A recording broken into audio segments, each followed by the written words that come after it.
Bismillahirrahmanirrahim. Alhamdulillahirrahmanirrahim. Iya dalam dia. Astagfirullah. Shiratal mustaqim. Shiratal ladzina an'amta 'alaihim.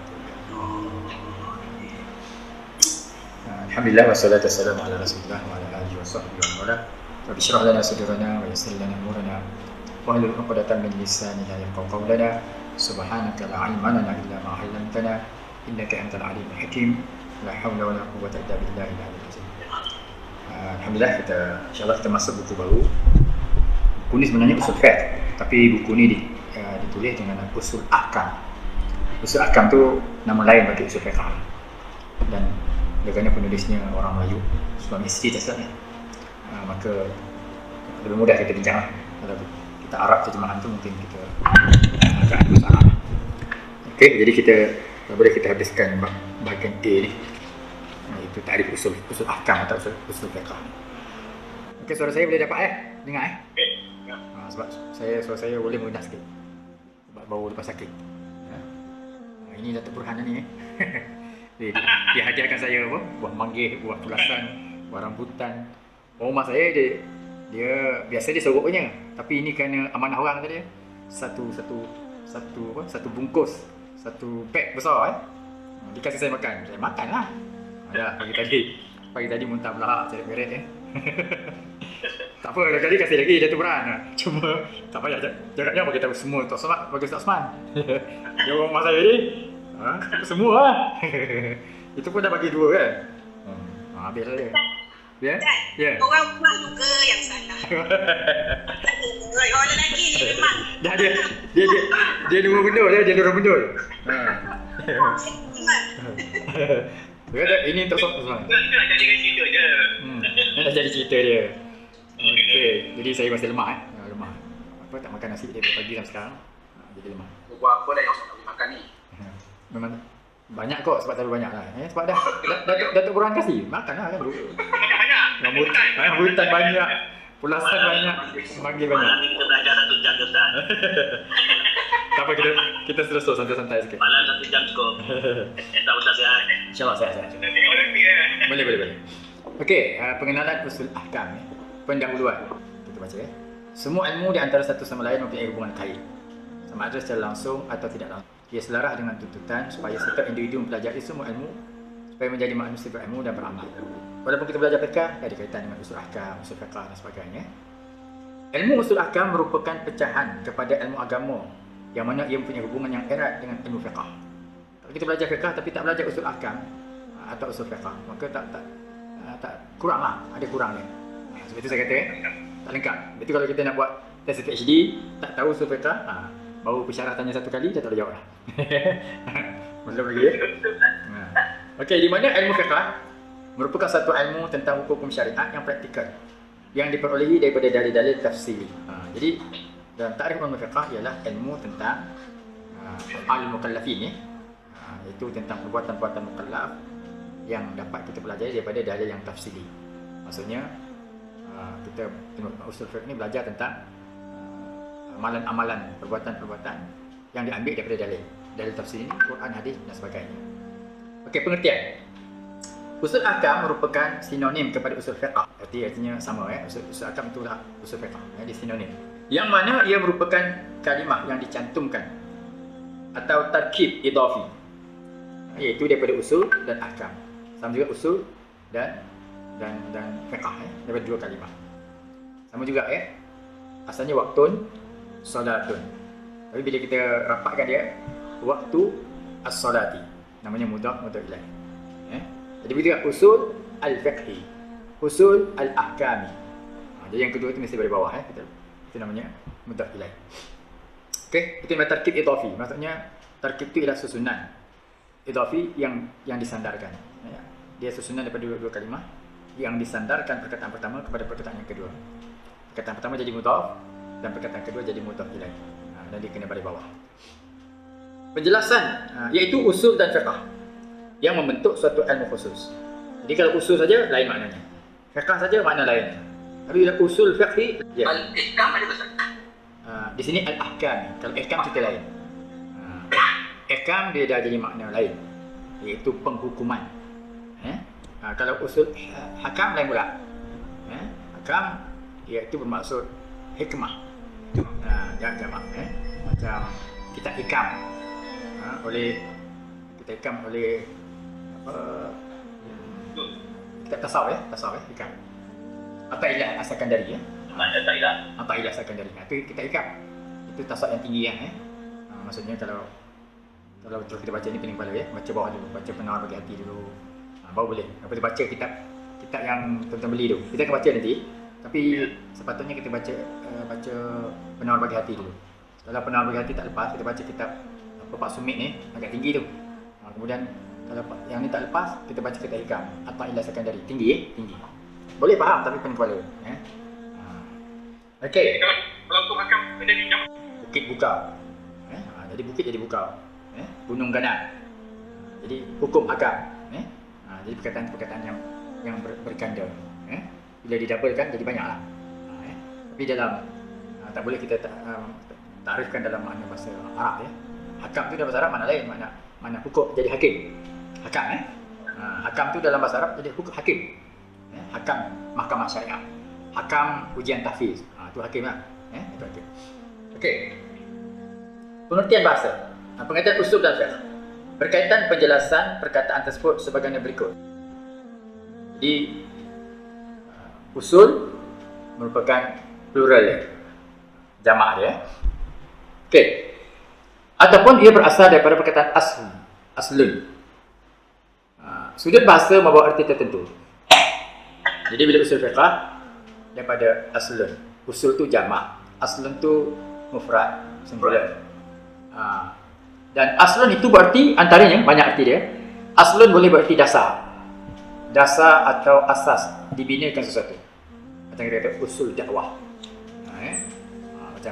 Macam Syari kena belajar usul dakwah. Asas-asas mengenai dakwah. Kita nak cerita dakwah tapi kita tidak ada usul dakwah. Rumah saya ada boleh pinjam. Usul dakwah. Jadi ada makna usul, makna dasar. Ada makna usul, makna dalil. Dalil jadi usul Islam itu dalil dalil Islam. Usul fiqh, dalil fiqh. Boleh dikatakan usul, makna dalil.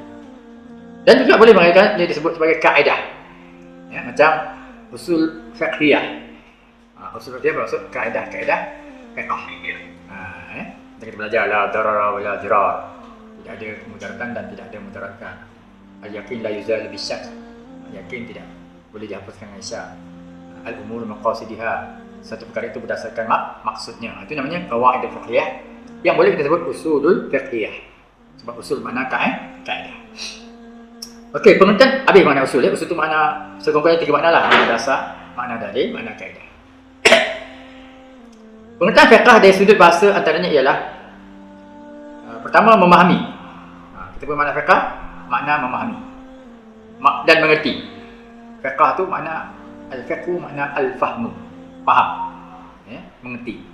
Sebab itu kalau orang tak ada fiqh, dia tak faham. Jadi usul merupakan plural jamak dia. Okey.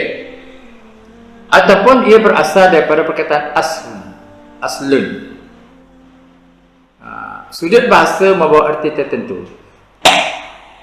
Jadi bila usul fiqh daripada aslun. Usul tu jamak, aslun tu mufrad, singular. Dan aslun itu berarti antaranya banyak arti dia. Aslun boleh berarti dasar. Dasar atau asas dibinakan sesuatu. Macam kita kata usul dakwah. Macam Haji Syari kena belajar usul dakwah. Asas-asas mengenai dakwah. Kita nak cerita dakwah tapi kita tidak ada usul dakwah. Rumah saya ada, boleh pinjam. Usul dakwah. Jadi ada makna usul, makna dasar. Ada makna usul, makna dalil. Dalil jadi usul Islam itu dalil dalil Islam. Usul fiqh, dalil fiqh. Boleh dikatakan usul, makna dalil. Dan juga boleh mengatakan dia disebut sebagai kaedah.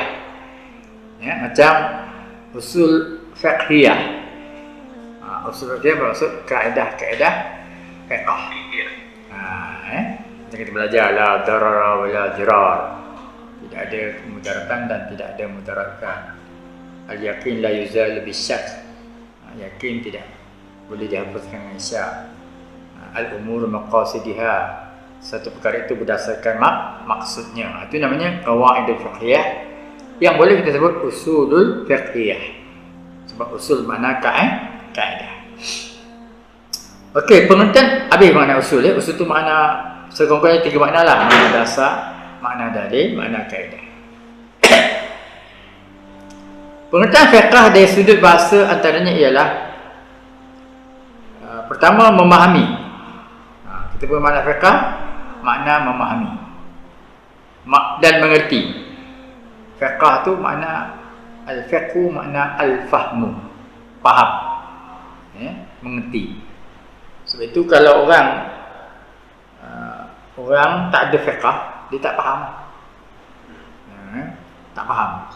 Tapi kalau orang ada fiqh, dia faham kenapa dia sembahyang, kenapa dia angkat takbir, kenapa dia rukuk. Tapi kalau orang tak ada fiqh, dia tak tahu, dia tak faham. Dia ikut je lah kenapa dia rukuk sujud, dia tak tahu dalil pun tak tahu, sebab pun tak tahu. Itu kena, itu tadi soalan pertama Musyid tanya apa?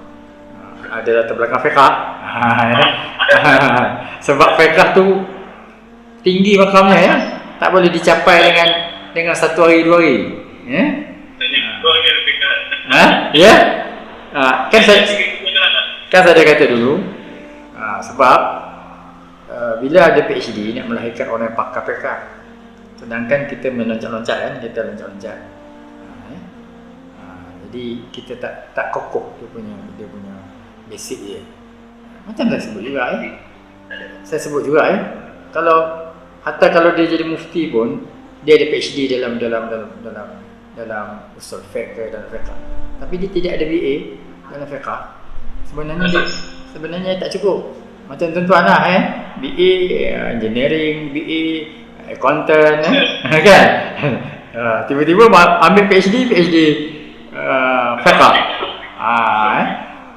Jadi kalau kita buat tajuk yang general kan, itu tak apa kan. Jadi pengkhususan kita ialah mengenai pengajian Islam. Macam Anwar Ibrahim dia ambil master bagian contemporary kan. Contemporary pun tinggi kan. Kita ambil tajuk contohnya kalau pengurusan halal, tu boleh lah kan, pengurusan halal. Tu boleh. Jadi dia tidak menggambarkan kita punya latar belakang kita. Dia pakar halal je. Pakar kalau dakwah, PhD dalam bidang dakwah, dia pakar dakwah. Jadi orang tak tanya dia buat fiqh kan. Tapi kalau kita memang tajuk kita fiqh, orang tanya macam Datuk Ahmad Husni kan, tajuknya bab solat, tiba-tiba orang tanya muamalat. Kan PhD solat fiqh, solat kan. Solat tu di bab fiqh. Jadi tentulah faham semua tanya muamalat, tanya jenayat kan. Itu kebimbangan musyrik kita. Sebab tu kalau cantiknya kita buat tajuk yang general kalau dakwah lagi senang lah dakwah lagi senang. Okey, apa ni kita bincang tadi. Kemudian pengertian fiqh dan sudut bahasa antaranya ialah memahami dan mengerti. Perkataan tersebut digunakan dalam Al-Quran dan As-Sunnah. Antaranya firman Tuhan, qalu, saya ini surah Hud qalu ya Syu'aibu ma nafqahu katsiran mimma taqul. Mereka berkata, wahai Syu'aib, ma nafqahu, tidak kami faham, katsiran, banyak, mimma taqul, apa yang kamu katakan. Jadi Syu'aib mengajak kepada beriman kepada Allah, mengajak jangan menipu dalam timbangan. Jadi kaum ni kata kami tak faham kau ni punya cakap kau ni. Ma nafqahu. Jadi tidak kami faham. Nafqah tu mana kami tidak faham. Ini dalil menunjukkan dalam Quran ada makna nafqah. Nafqah itu ialah asalnya faqihah. Oleh kerana ada nun depan tu nak menunjukkan kami, jadi letak nun. Jadi nafqahu, kami faham. Kalau dia faham, yafqahu. Kalau engkau faham, tafqahu. Kalau saya faham, afqahu. Dia senang je pasal ni. Letak kalau fi'il mudhari' ada 4. Alif, nun, ya, ta. Ana itu Kalau alif, saya faham. Afqahu. Kalau ya, yafqahu, dia faham. Kalau ta, engkau faham. Kalau nun, kami faham.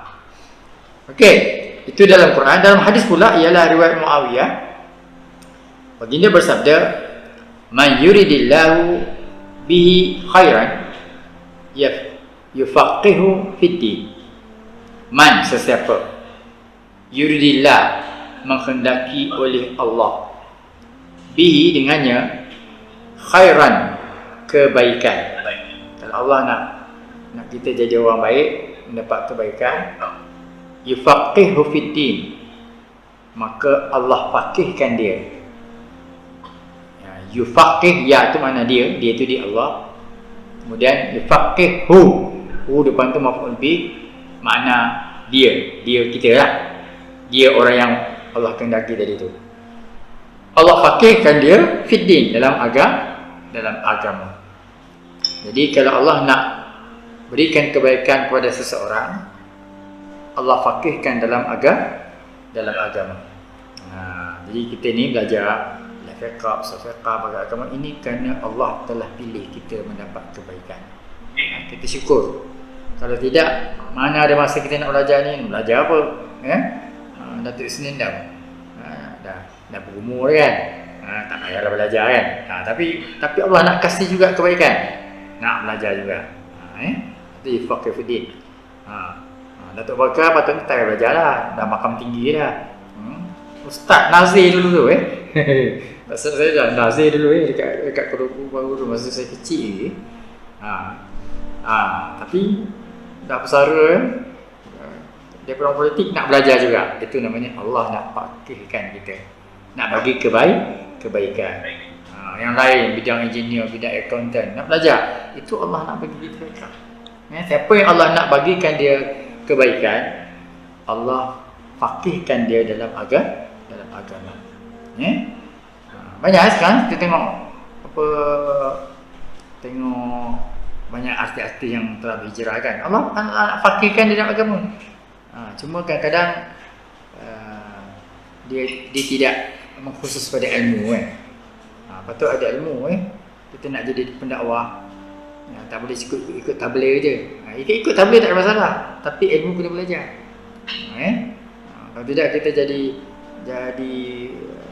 fanatis yang tak yang tidak dipandu dengan ilmu. Oleh kerana dia berhijrah, anak-anak berhenti sekolah semua. Jadi itu pada saya tak betul lah Kemudian kadang-kadang dia lebih kerah daripada ustaz biasa pun tak sekerah dia. Oleh kerana dia diberi kesedaran keluar tabligh berapa hari ke 4 bulan ke, dia jadi semua orang tak betul. Semua orang ni cinta dunia. Kita kena korban untuk akhirat. Okey, itu sebenarnya tak cukup Kalau tabligh itu hanya amalun min a'malil Islam, satu amalan daripada amal Islam, tapi dia tidak ilmu. Macam dulu kan Muarkam sibuk jual kicap, jual ni itu bukannya tak boleh katakan jamaah Islam. Itu hanya boleh dikatakan satu amal daripada amal Islam. Jadi banyak lagi yang kena belajar lagi. Amalan. Kalau tuan-tuan kuat qabliyah ba'diyah duha, hebat dah tu. Tapi itu hanya satu amal daripada amalan Islam. Kuat puasa, tak boleh kita kata itu Islam.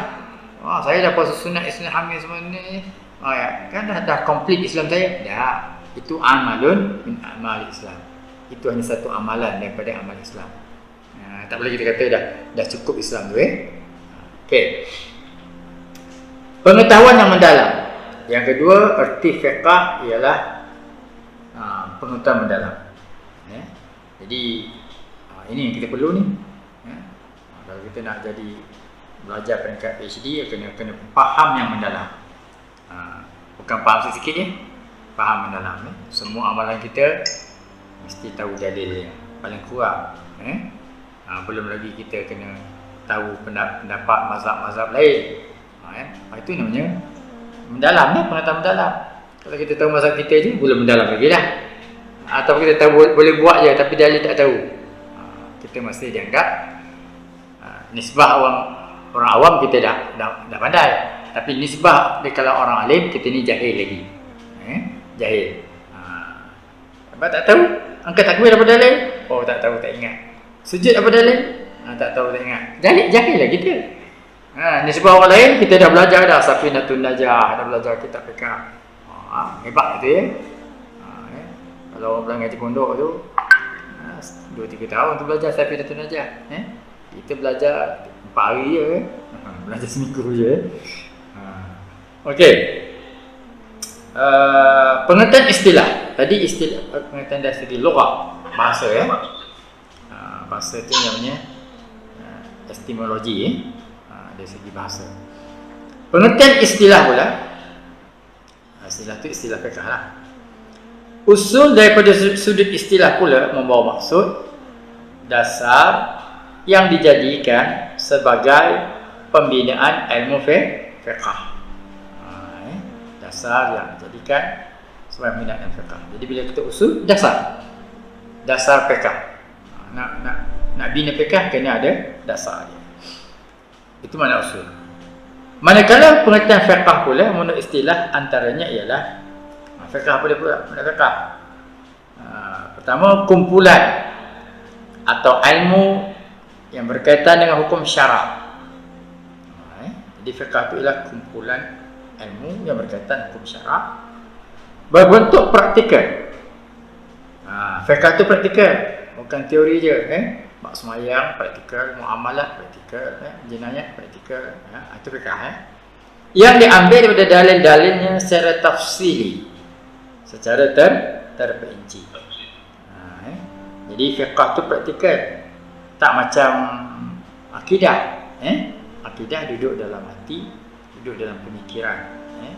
Tapi fiqh dia duduk, dia tak duduk dalam, dia terzahir. Terzahir. Itu sebab itu ada rukun Islam, ada rukun iman. Rukun Islam tu ialah zahir. Dia sembahyang, puasa, zakat, haji. Rukun iman pula dia tak zahir, dia duduk dalam hati. Boleh je orang tu sembahyang tapi dia murtad. Boleh je dia orang tu sembahyang tapi hatinya tak beriman, munafik. Tapi fiqh memang terzahir. Amalan-amalan yang zahir. Dan amalan tu dapat daripada mana? Daripada secara dalil-dalil tafsiri. Sembahyang mana dapat? Aqimus solat. Zakat wa atuz zakat. Haji walillahi 'alan nasi hajjul baiti. Bagi manusia itu kepada Allah hendaklah menunaikan haji ke Baitillah liman istata'a ilaihi sabila, bagi orang yang mampu ke sana. Okey. Itu tafsir. Sebagai contoh, setiap sesuatu yang menjadi tambahan terhadap asal dikira sebagai riba. Berdasarkan dalil.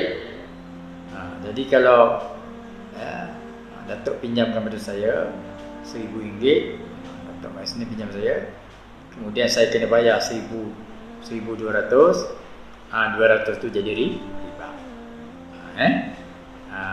Jadi sesuatu yang menjadi tambahan kepada asal dikira riba. Mana dapat? Mana dalilnya? Kalau kita setakat riba itu, kita belum fiqh lagi.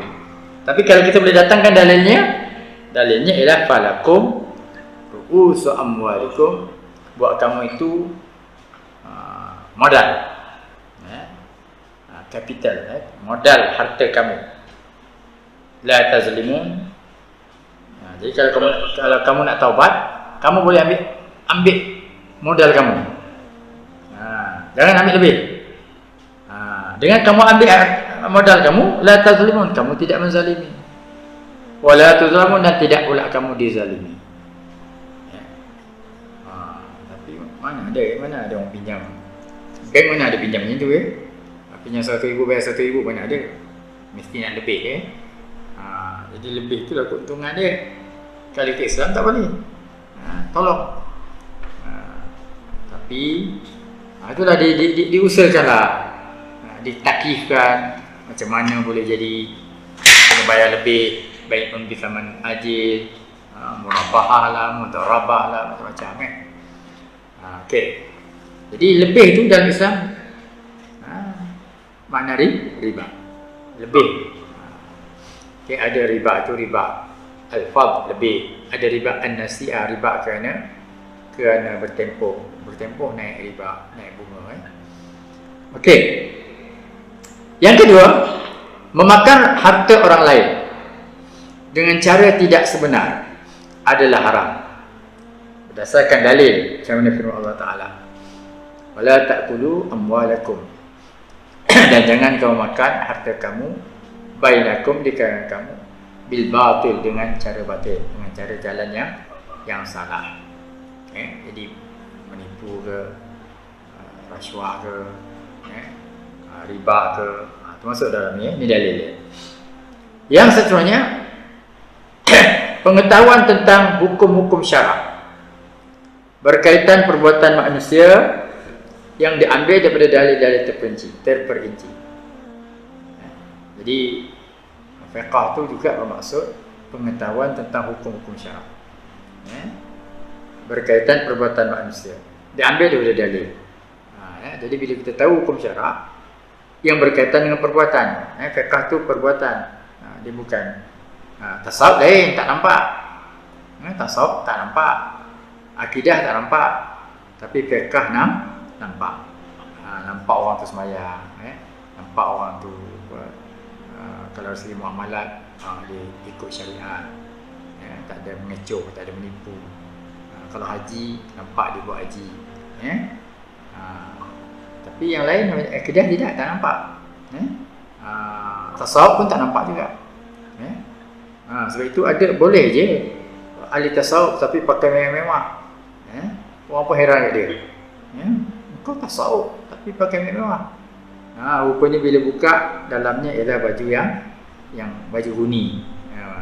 Di luar nampak baju mahal, tapi dalamnya baju huni.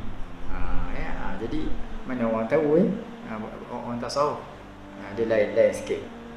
Kadang-kadang orang kata orang tasawuf tu gila ada dulu dekat KL dia basuh tandas dengan bergigi. Orang pun heran dengan dia. Tanya dia, kau perlu tandas dengan bergigi? Kenapa? Kau pakai berapa besar lah. Dia kata kalau berbesar, sikitlah pahala, cepat siap. Tapi kalau bergigi, lambat siap. Bila dia meninggal, orang kehilangan dia.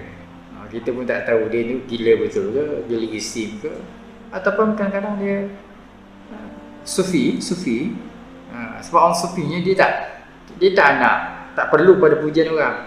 Kadang-kadang orang kata dia gila pun.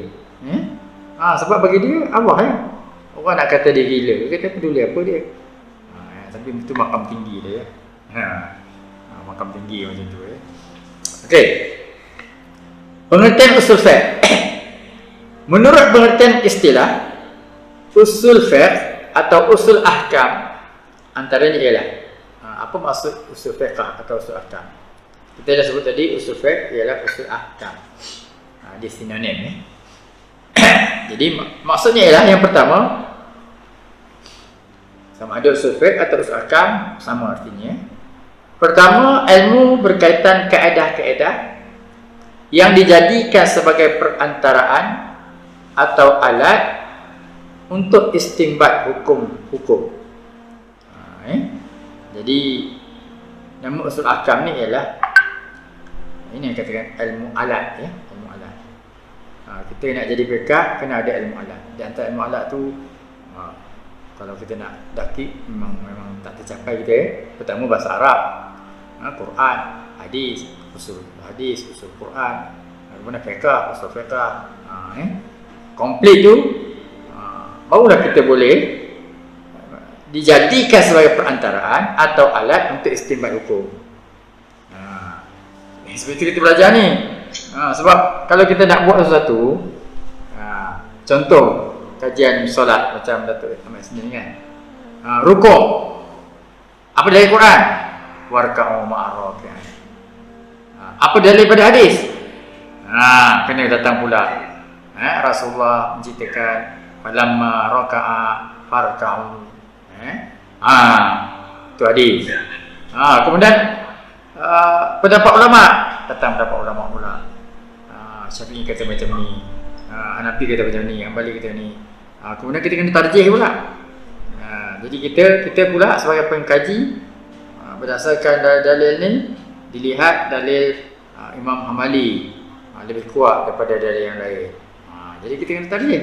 Dia method dia macam itu Kalau nak senang tu ambil pengajar Islam je, pendidikan Islam. Buat tajuk kaedah mengajar akidah di masjid sekitar Selangor. Kan? Itu mudahlah. Tapi kalau namanya fiqh usul, dia kena main dengan Quran, main dengan hadis, dengan ijma', dengan qiyas, kena tarjih. Panjanglah itu memerlukan kepakaran pula, merujuk, mentahriz hadis, bahasa, memang berat sikitlah. Okey. Jadi artinya, ya. Istinbat tadi apa Ustaz? Putus tadi kan? Tertangkap. Istinbat tu ialah cara mengeluarkan hukum. Istinbat. Kita dah belajar dulu sikit istinbat. Jadi untuk keluarkan hukum mesti ada alat. Alat dia termasuk usul fiqh. Kalau tak ada usul fiqh, banyak lagi alat lain Tapi usul fiqh salah satunya. Tak ada usul fiqh, maka kita tak akan mampu mengeluarkan hukum daripada dalil. Kita tahu warka'u ma'ar-raki'in, ini dalil rukuk. Macam mana kita nak keluarkan? Setakat itu je kita boleh. Jadi kita kena tahu usul fiqh. Warka'u tu ialah fi'il amar. Rukuklah kamu bersama orang rukuk. Jadi rukuk tu fi'il amar. Bila fi'il amar dalam usul fiqh, al-amru lil wujub. Amar untuk wajib. Kena belajar pula kaedah ni pula. Kemudian ma'ar-raki'in bersama orang rukuk. Kena kaji pula. Ini menunjukkan wajib sembahyang jemaah. Betul tak wajib? Kena tengok pula pendapat mazhab. Nabi kata wajib, Syafi'i kata fardu kifayah. Jadi kena pergi pula mazhab. Baru kita boleh istinbat hukum. Kalau kita tak tahu belajar usul fiqh, ini jangan ni warka'u ma'ar-raki'in. Wajiblah kita solat berjemaah. Siapa tak solat jemaah, kita bakar rumah dia. Itu pendakwa muda dia cepat fatwa padahal dia tidak memahami kaedah usul fiqh. Samalah seperti yang kita lihat dekat YouTube Betul siapa dengan khutbah kita hari ini, ada satu perenggan tu saya yang tambah. Pertama saya betulkan mengenai mencarut tu, tu bahasa saya. Yang kedua tentang apa, suasana Covid. Ada orang kata apa, mufti ni tak, tapi tak keluar kata mufti lah. Mufti ni apa cari makan je, jaga perut nasi je. Itu perkataan saya tambah tu. Sebab banyak orang saya tengok YouTube tu, bila Haji tengah semasjid tak benarkan masuk, dia kata inilah mufti buat apa, orang nak semayang pun dilarang-larang. Dia kata gitu tak apalah tak pernah masuk pun kami nak semayang kat luar. Dia kata gitu ini dia orang ni memang jenis tak suka semayang, kami nak semayang. Jadi dengar cakap tu warak orang ni, alim orang ni, orang ni jahil. Orang kata macam tu jahil. Tapi itulah, kalau orang ada ilmu alat, usul fiqh ni ada, qaidah fiqhiyahnya ada, dia faham lah. Belum kita bercakap tentang ulil amri, hati Allah, hati Rasul, ulil amri. Jadi dia senang-senang aja. Ini apa ni? Halang-halang kami sembahyang. Kami nak pergi shopping center, tak ada pun larang. Tapi nak pergi masjid, dilarang. Apa kerja mufti ni? Apa kerja ustaz-ustaz ni? Saya nak cabar ulama-ulama ni, ustaz-ustaz ni. Tolong keluar fatwa sikit. Kalau dengar cerita tu, hebat orang ni. Geram, Ustaz. Geram. Geram. Tapi dia rasa dia betul tu. Dia rasa dia dah alim lah. Lebih alim dan lebih warak daripada ustaz-ustaz. Ustaz-ustaz ni apa dia tu? Dia fatwa bab-bab lain ni. Kami nak sembahyang Jumaat ni. Dia larang-larang ni. Walhal itulah dia jahil. Mungkinlah dia belajar sikit-sikit baca kitab-kitab asal-asal fardu ain kan. Dia rasa hebat lah kan. Tapi dia tak belajar ilmu alat, tak belajar usul fiqh, tak belajar qawaid fiqhiyah. Maka dia tak nampaklah salah dia. Dia tak nampaklah kurang dia. Yang dia nampak ya. Istinbat dengan tarjih ada kaitan tak sama? Okey, istinbat ialah kita nak keluarkan dan hukum daripada dalil. Okey. Tarjih pula ialah kita nak beratkan mana yang kita nak pegang di antara dalil-dalil yang telah menjadi istinbat tadi tu. Contohnya kalau kita buka Imam Syafi'i, dalilnya bagian. Buka Ambali, dalilnya bagian. Jadi kita nak tarjih, kita tengok dalil Imam Syafi'i tu, mana sanad dia, sanad hadis dia. Itu kena belajar pula ulumul hadis. Itu malah belajar pula rijalul hadis. Jadi dalam banyak-banyak hadis tu ada pula contohnya Abu Labib. Abu Labib ni di perawi hadis tapi kita jarang dengar. Cek-cek dia bukan tabi'in, bukan sahabat contohnya. Tapi daripada Abu Labib bersabda Rasulullah sallallahu alaihi wasallam. Jadi Abu Labib dengan Rasulullah jauh. Jadi kita anggap mana boleh dia lahir tahun bila? Tak jumpa pun Umar, tak jumpa pun sahabat. Tiba-tiba dia dengar dari Rasulullah. Jadi hadisnya kita tolak. Contohnya, itu namanya tarjih. Kita kena ada ilmu takhrij hadis pula. Takhrij, kita kena rujuk hadis tu, buka Bukhari, buka Muslim. Memang last kan, senang je, Google je. Buka, contohnya buka Tirmizi. Tirmizi akan kata ini riwayat Tirmizi, rawahu Tirmizi wa qala hasan sahih. Tirmizi kata hadis ni hasan sahih. Kata hadis ni mutawatirah. Jadi kalau hadis mutawatirah dengan hasan sahih, maka mutawatirah lebih kuat. Kena belajar pula kan. Kita belajar dulu ilmu hadis. Ada yang mutawatirah, ada yang hasan, ada ahad, ada dhaif. Jadi kalau hadis yang dipegang oleh fiqh ni dhaif, ada ini dipegang sahih, tentulah kita sebagai pentarjih akan memberatkan yang sahih. Tapi kalau tak ada ilmu tu macam mana nak buat? Nak merujuk hadis ni, siapa riwayat pun tak tahu belum lagi kita nak merujuk rijalul hadis, perawi hadis. Macam kita cerita lah. Kita cerita orang buat cerita pada kita kena tengok lah orang tu. Kalau jenis orang tu memang jenis tak penipu, jenis orang ni pembohong. Dia kata aksiden kat simpang tu, mati. Tanya pula yang si A ni, tak, dia cedera je. Mana kita nak pegang? Kan kita nak pegang yang pembohong ni, kan? Mesti kita pegang yang tak pernah membohong. Itu biasa je orang Melayu kan. Dia jadi tambah kecap, tambah gula, tambah garam, jadi cerita tu lain. Kan biasa kita kalau dalam latihan teamwork, begitu kita kan, disusun orang tu, si A diwisik pada si B ni.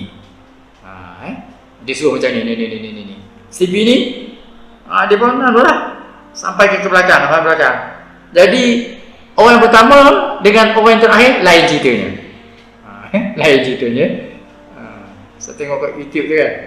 Mula cerita macam ni isyaratnya.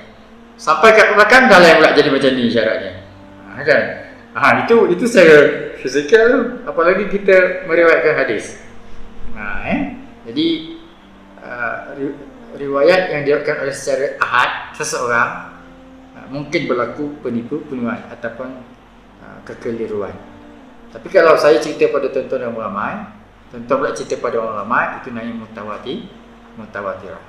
Jadi potensi berlakunya penipuan ataupun kekeliruan tu rendah dibandingkan kalau seorang cerita seorang. Saya cerita pada Datuk Ahmad Senin, nanti Datuk Ahmad Senin sampaikan kepada Cik Ari cerita pula Haji Maksum, cerita pula memang akan lain cerita ni. Takkan sama cerita yang pertama dengan cerita yang kedua. Itulah takhrij hadis. Okey, dia ada ilmu dia. Okey. Mana saya tadi? B. Kaedah yang menjelaskan metodologi pengambilan.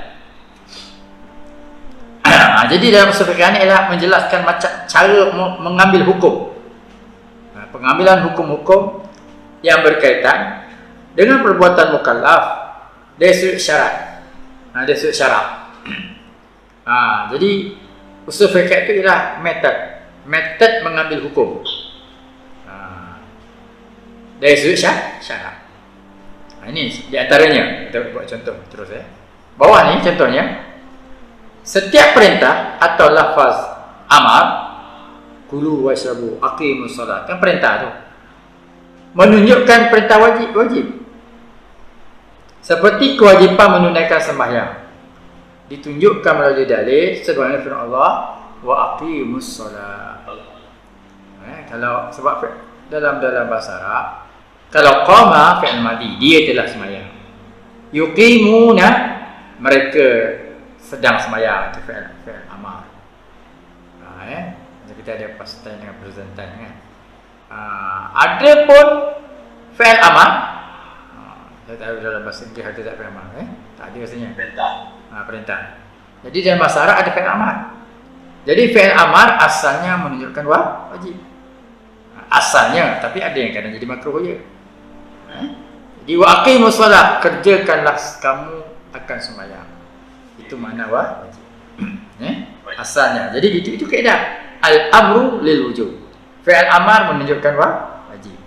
Tuhan suruh taat, wajiblah. Tuhan suruh idza nudiya lis-salati min yaumil jumu'ah fas'au.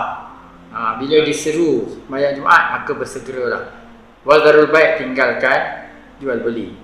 Artinya haram berjual beli dalam keadaan sekarang, walaupun dia tak wajib sembahyang Jumaat oleh kerana Covid jadi ada penghadan, ada had sembahyang Jumaat, tapi orang lelaki tak boleh juga berjual beli kerana nak menghormati Jumaat. Walaupun dia tak sembahyang Jumaat, nyuruklah ke dalam nyuruk tempat lain bagi isteri je jaga.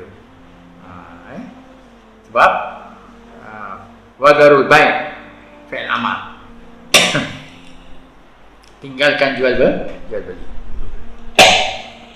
Okey, yang kedua, setiap tegahan atau lafaz an-nahyu. An-nahyu itu makna larang. Senang je nak tahu nahyu itu makna larang. Tengok cerita Hindustan. Nahi kan? Nahi. Itu larang lah tu Nahi itu makna mana larang jangan nahi jangan. Dia banyak juga bahasa Hindustan sama dengan Urdu Hindustan tu Urdu lah. Sebab itu Haslim Bollywood tu dia faham cerita Hindustan dia sebab dia tahu bahasa Urdu jadi bahasa Urdu ni banyak mendekati bahasa Arab juga. Nahi itu bahasa Arab lah. Banyak lagi Al-Kasihing itu dekat bahasa Arab tu Okey.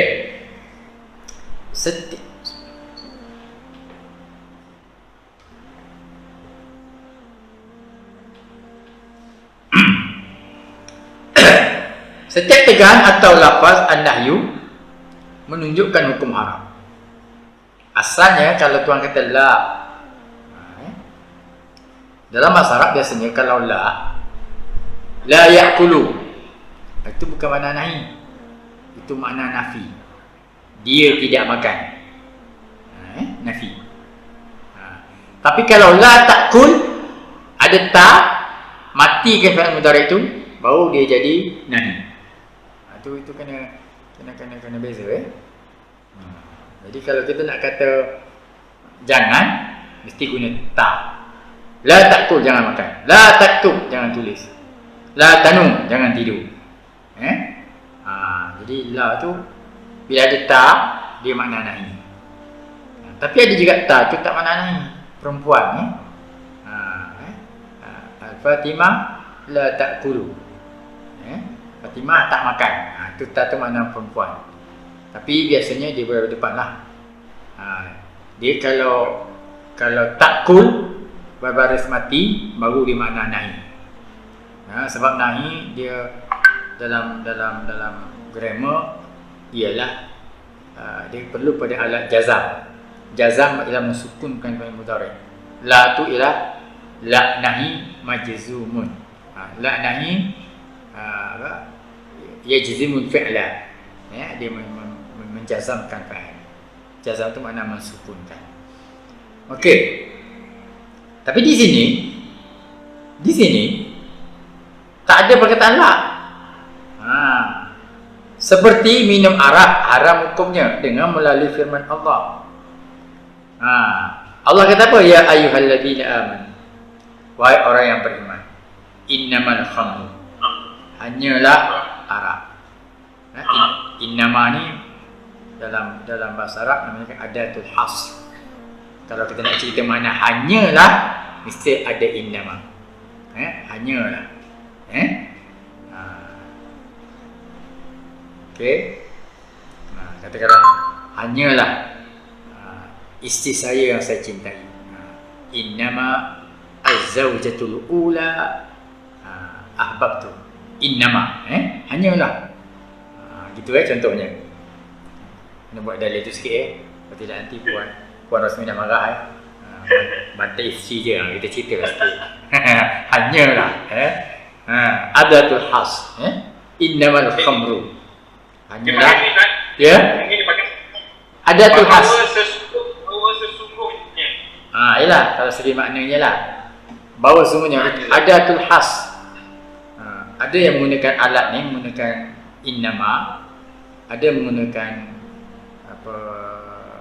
kaedah bahasa macam iyyaka na'budu, itu pun adatul has. Akan dikaulah yang kami sembah. Wa iyyaka nasta'in, akan dikaulah kami mohon pertolongan. Itu pun makna has, adatul has. Hasr ialah bukan hasrun, alif lam ha sad ra. Adatul has, adat yang membataskan. Okey. Jadi hanyalah haram. Wal maisir, judi. Wal ansab, berhala. Wal azlam, tukang pelik. Rijsun. Ini benda keji.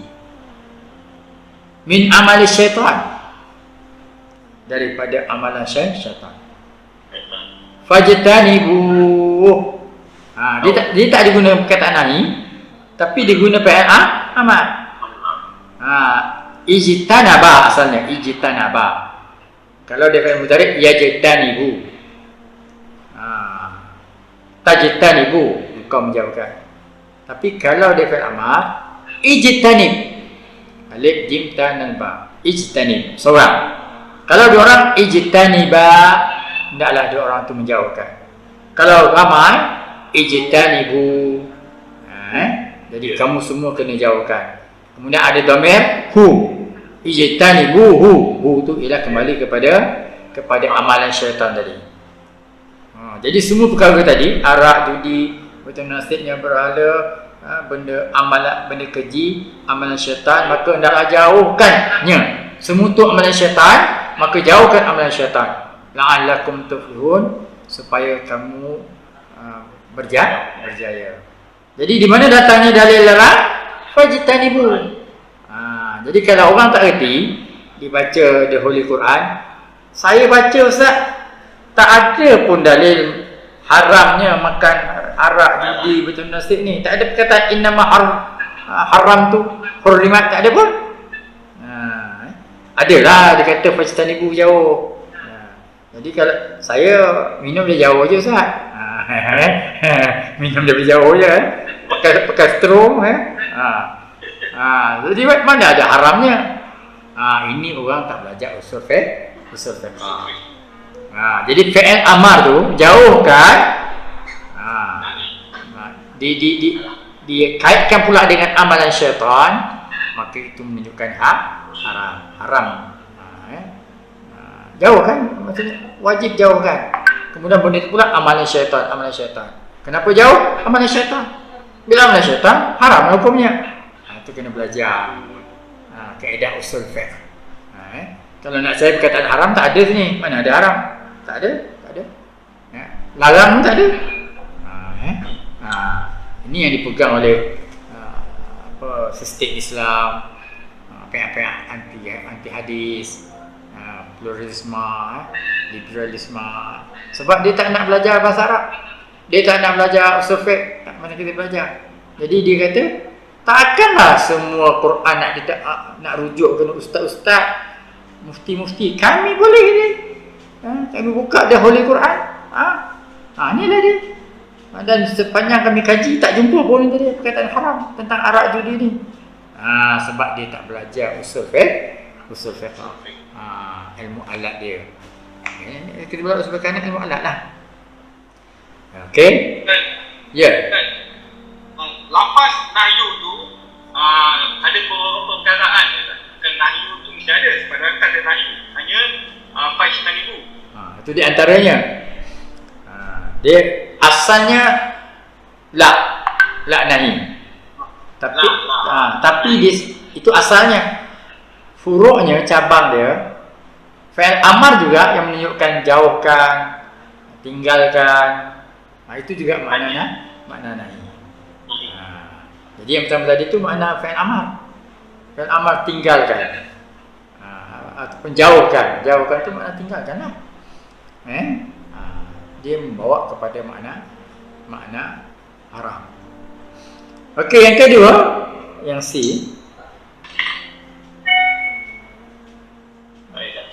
Kita tadi belajar apa ya? Yang pertama ilmu, yang kedua kaedah, yang ketiga okey, kaedah yang digunakan oleh mujtahid untuk istinbat hukum syarak berbentuk amaliyah, praktikal ya, amaliyah praktikal daripada dalil yang bersifat tafsili. Jadi yang digunakan oleh mujtahid untuk istinbat. Bagaimana kita nak istinbat? Kena tahu ilmu alat, kena tahu usul fiqh ni.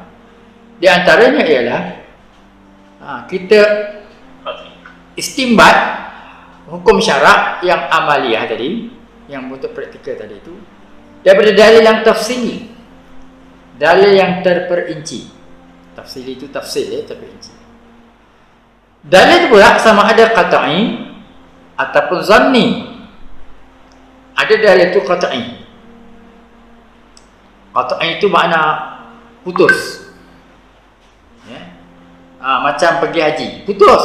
Walillahi 'alan nasi hajjul baiti. Mesti ke menggunakan haji di Baitillah. Liman istata'a ilaihi sabila, ini syarat bagi orang yang mampu pergi ke sana.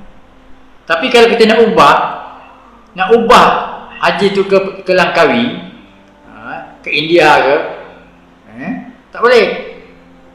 Dah alang kita istimewa dekat Pakistan ke India, maka kita buat haji lah sana.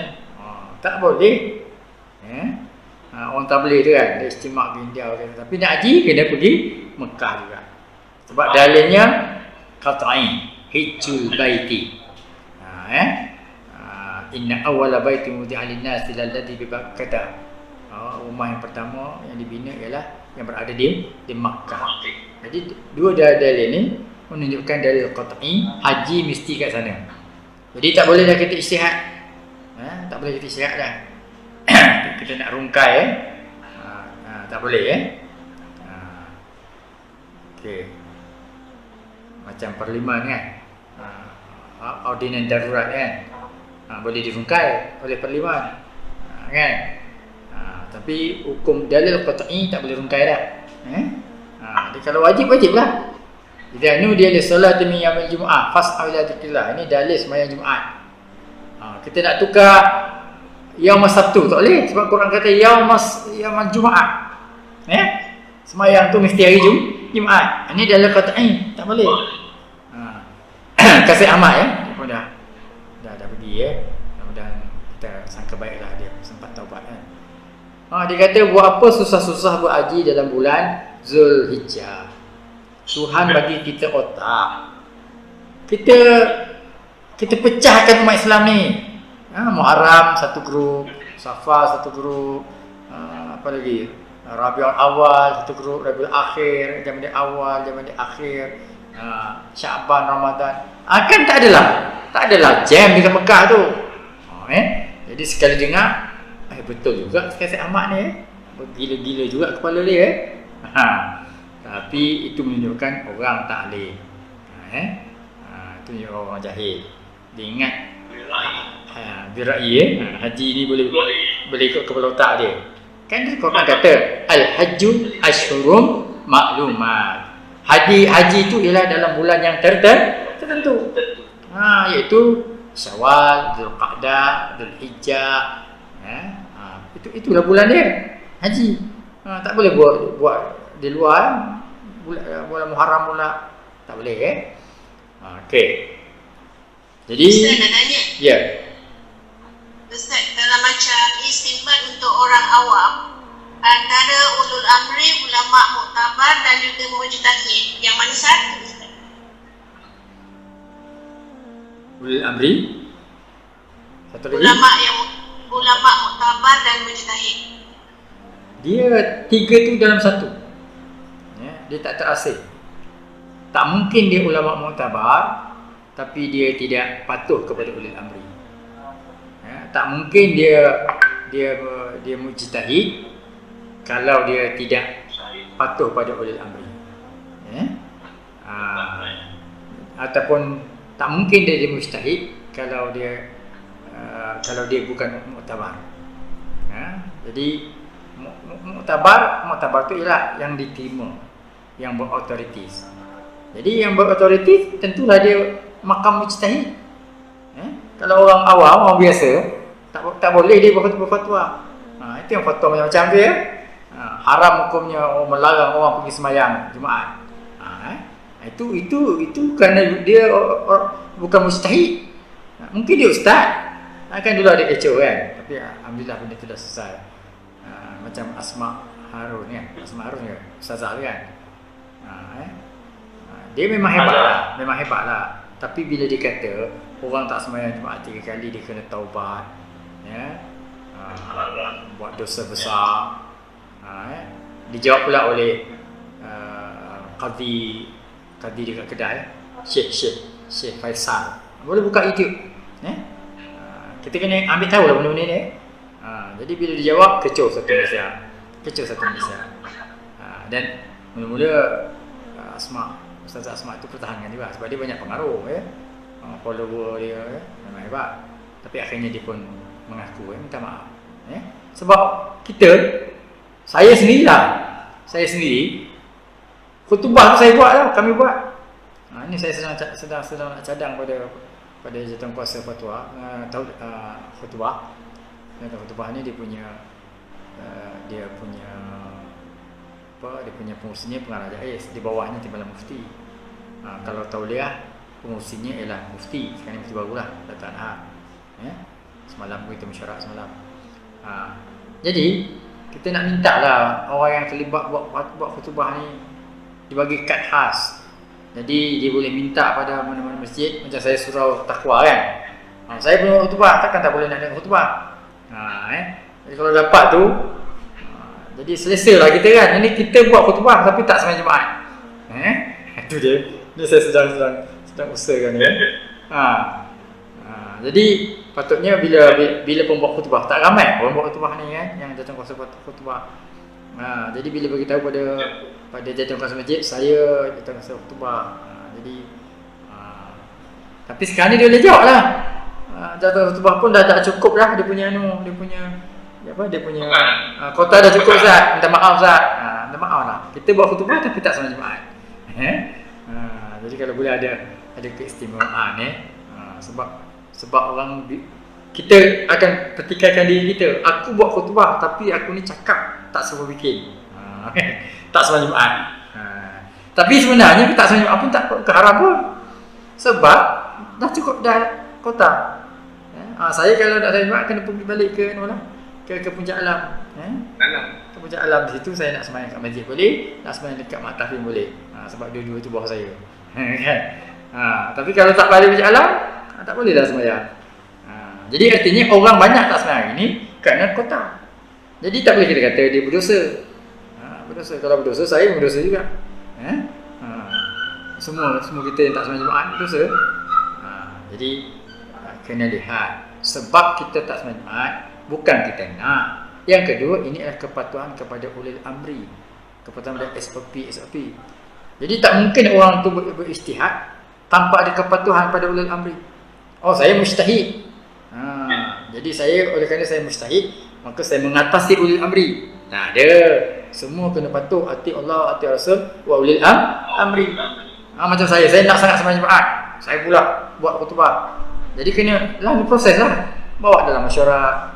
Boleh ke kita ni pembuat khutbah ni dapat kalau oleh amri mengecualikan, kena beri istimewa sebab buat khutbah ni tak banyak pun dalam Selangor. Kalau saya duduk kat sini Masjid Taqwa, kena bagi satu kotak khas. Kan? Seorang je. Sebanyak Shah Alam ni seorang je. Kan? Jadi artinya melalui oleh amri lah. Tak boleh kita buat tindakan sendiri. Pergi jumpa AJK masjid, kau tak tahu aku ke? Aku ni buat khutbah tau. Kau larang-larang. Tak boleh macam tu. Kena melalui oleh amri lah. Oleh amri kata awak ni kena dikecualikan. Bukan kerana ada kelebihan-kelebihan, tapi kerana dia buat khutbah, maka dia kena tahulah khutbah. Saya kena tahulah orang tu baca khutbah tu betul tidak. Tadi saya hari ni tak tahu Jumaat. Saya beri lagi dan tak pergi ke Puncak Alam. Jadi saya tengok lagi YouTube. Oh betul. Imam ni baca semua. Ada saya buka satu, imam tu ada tinggalkan 2-3 kalimah. Saya faham lah orang ni dia tak setuju dengan cakap tu. Yang saya tambah tu kan supaya jangan cakap celupa dengan ulama, supaya jangan kata jaga kedudukan. Dia tinggalkan perkataan tu. Jadi bila ditinggalkan, oh ini semacam ni, mungkin orang ni termasuk orang yang anti SOP juga ni. Saya boleh kan? Tapi sepatutnya saya boleh dengar dalam masjid dan surau. Oh, ni hati ni dia tak ada tinggal, dia baca betul. Ada yang baca betul, ada yang tambah, ada tinggalkan. Ikut selera dia lah ya. Jadi kita kena tengok juga Okey. Saya ingat saya dah jawab soalan tadi ya. Okey. Okay, sama. Kemudian dalil qat'i atau zanni. Ada dalil yang zanni, itu boleh kita ijtihad. Dalil yang zanni. Dalil yang zanni itu ialah kita kena belajar ni ya. Kalau 100% itu namanya yaqin. Kalau zanni itu namanya antara 60, 70, 80, 90 itu zanni. Okey. Kalau dia syak itu 50-50, 50-50. Kalau waham bawah 50. Jadi kalau dalil tu berstatus waham, dia rendah lah. Kalau berstatus syak 50-50. Kalau berstatus zanni ialah 70-60 zanni. Dan kalau 100%. Jadi dalam akidah waham, syak, zanni tak boleh pakai. Akidah ya, dia percaya pada Allah tapi sebab tak pernah nampak Allah, dia percaya pada Allah dalam 80% lah. Kafir hukum dia. Percaya pada Quran. Quran ni sepanjang saya kaji banyak betul lah, banyak betul. Tapi adalah dalam 3%, 5% yang saya tak boleh terima. Kafir hukum dia. Itu dalam akidah ya. Percaya kiamat. Ya, saya percaya kiamat. Tapi ada certain tu saya tak boleh percaya lah. Percaya tentang adanya titian sirat tu, itu macam tak praktikal dia. Jambatan tu lebih halus daripada rambut di belah tujuh, kemudian lebih tajam daripada pedang. Yang ni saya tak boleh terima. Kafir hukum dia. Sebab itu memang ada dalil ya. Bab akidah ni kita tak pakai dalil dhaif, hadis dhaif, kita pakai hadis yang kuat, hadis sahih, mutawatirah ya. Bab akidah tak boleh. Yang mutawatirah itu namanya ialah dalil yang yakin. Okey. Kalau bawah daripada yakin, itu namanya dalil zanni. Dalil zanni. Yang dalil zanni inilah yang kita boleh berijtihad. Saya buat contoh dulu kan. Contohnya bab mahwa masjid. Apa dia masjid? Jadi Quran tidak mendefinisikan masjid. Hadis pun tak ada juga. Adalah hadis yang kita belajar masjid dirar kan. Ada. Tapi dia tidak takrif masjid. Jadi bila tak ada masjid tu, di mana dapat datang tak ada masjid? Dalam kitab-kitab kuning.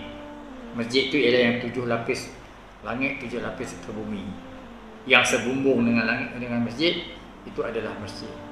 Mana dalil? Quran tak ada, hadis tak ada. Ini pendapat imamnya, pendapat ustaz dia, pendapat kitab dia. Jadi namanya ini dalil yang zanni. Bila dalil yang zanni, maka masih ada ruang untuk kita berijtihad. Kalau qat'i tadi sembahyang Jumaat, kita tak ijtihad. Pergi haji kat Mekah, tak boleh ijtihad. Ini ulama usul fiqh kena belajarlah ya. Kalau walaupun kita tidak semahir mufti-mufti, tapi kita kena tahulah ya. Kena tahu ini dalil zanni, dalil qat'i. Barulah kita boleh untuk berijtihad. Okey.